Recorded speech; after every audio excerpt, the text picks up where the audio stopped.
मियाँ अपने घर की पुरानी अटारी में खेल रही थी। धूल भरे कोने में उसे एक पुराना ट्रंक दिखा। जब उसने उसे खोला तो अंदर एक सुंदर लेकिन पुरानी गुड़िया रखी थी। गुड़िया के पास एक पुरानी चाबी भी रखी थी। मियाँ ने उसे उठाया और गुड़िया को देखकर मुस्कुराई। पर तभी कुछ अजीब हुआ। गुड़िया अचानक हिली और हल्की आवाज में बोली, मेरे साथ खेलो। मियाँ घबरा गई। क्या उसने सही सुना था या ये उसका वहम था? डर के बावजूद मियाँ ने गुड़िया को ध्यान से देखा।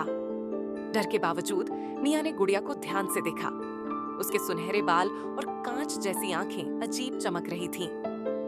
गुड़िया के पीछे एक रहस्यमयी निशान था। मियाँ ने गुड़िया को पलटा तो उसके पीछे एक अजीब सा निशान था, जैसे कोई कोड या नक्शा। मियाँ ने अटारी में और खोजबीन शुरू की। मियाँ अब जिज्ञासु हो गई थी।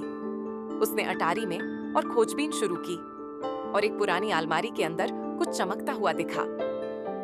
संदूक पर वही निशान बना था जो गुड़िया के पीछे था।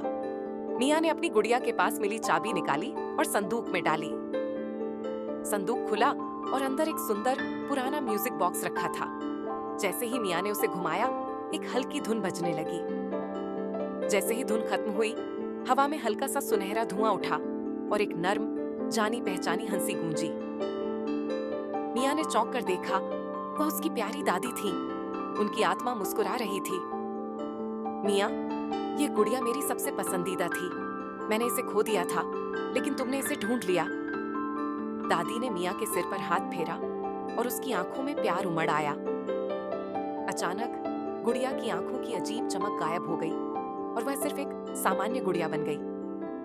दादी मुस्कुराई और धीरे धीरे अदृश्य हो गईं, लेकिन उनकी हंसी हवा में गूंजती रही।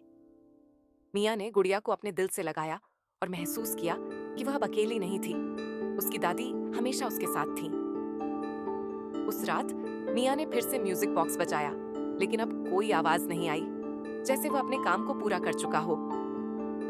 अगर आपको ये कहानी पसंद आई तो जल्दी से लाइक करो, सब्सक्राइब करो और मजेदार वीडियो के लिए जुड़े रहो।